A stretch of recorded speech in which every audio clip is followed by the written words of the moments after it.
মধু, চিনি আর গুড় কোনটা ভালো, কোনটা খারাপ, কোনটা আমার জন্য ক্ষতিকারক, কোনটা আমার জন্য ভালো, 40-এর নিচে কতটা খাবো, 40-এর উপরে কতটা খাবো, সুগার রুগিয়া যারা তারা কোনটা খাবো, যারা সুগার নেই কিন্তু প্রি ডায়াবেটিক বা আমরা একটুখানি ভাবনা চিন্তা করে খাই তারা কোনটা কতটা খাবো, এই নিয়েই আজকের এই ভিডিও।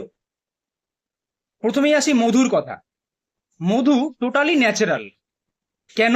এটা ডাইরেক্টলি গাছ থেকে নাবিয়েই, মানে মৌচাক থেকে নাবিয়েই সেটা ইউজ করা হয়। সেক্ষেত্রে এর মধ্যে রাসায়নিক প্রায় নেই বললেই চলে।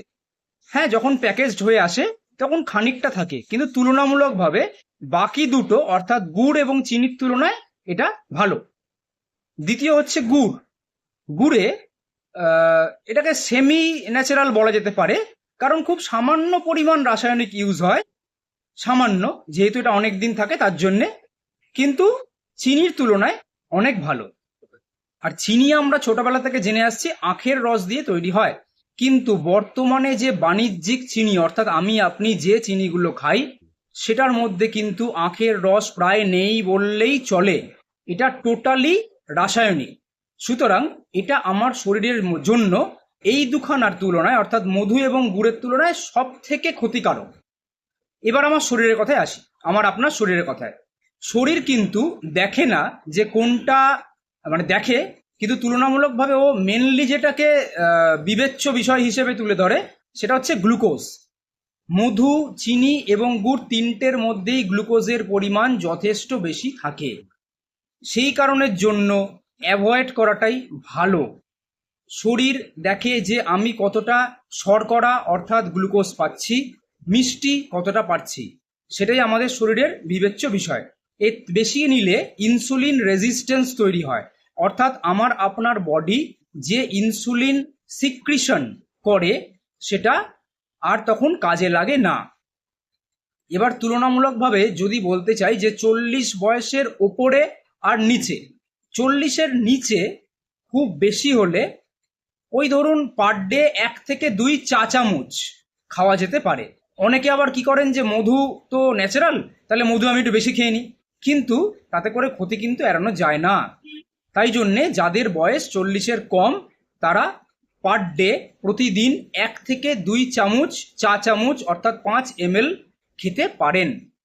আর যাদের 40-এর ওপরে বয়স, এখন ভারতবর্ষের বেশিরভাগ মানুষই হচ্ছে প্রি ডায়াবেটিক, অর্থাৎ ডায়াবেটিসের ঠিক আগের স্টেজে রয়েছেন, তাদের যখন তখন তারা ডায়াবেটিসের পর্যায়ে যেতে পারেন।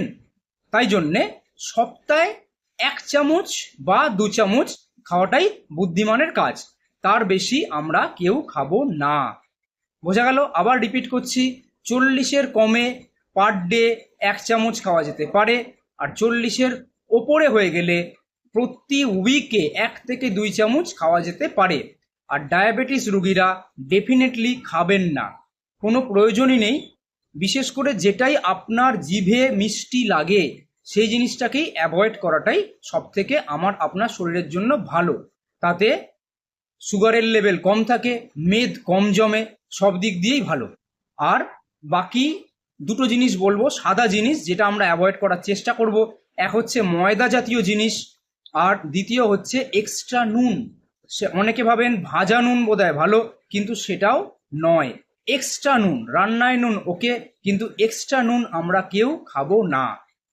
তাহলে আমরা বুঝতে পারলাম যে মধু, চিনি এবং গুড় কোনটা আমরা কিভাবে খাবো, কোনটা কতটা ভালো, কোনটা কতটা খারাপ। এরকম ইনফরমেটিভ ভিডিও আরও পেতে হলে অবশ্যই পেজটিকে লাইক এবং ফলো করে রাখুন। আর আপনার আমার আশেপাশের যারা প্রি ডায়াবেটিক বা ডায়াবেটিক, সর্বোপরি সকলের জন্যেই, 40-এর কম হোক বেশি হোক, তাদেরকে এই ভিডিওটা শেয়ার করে আমরা জানিয়ে দেব যে তারা কোনটা কিভাবে ব্যবহার করবে।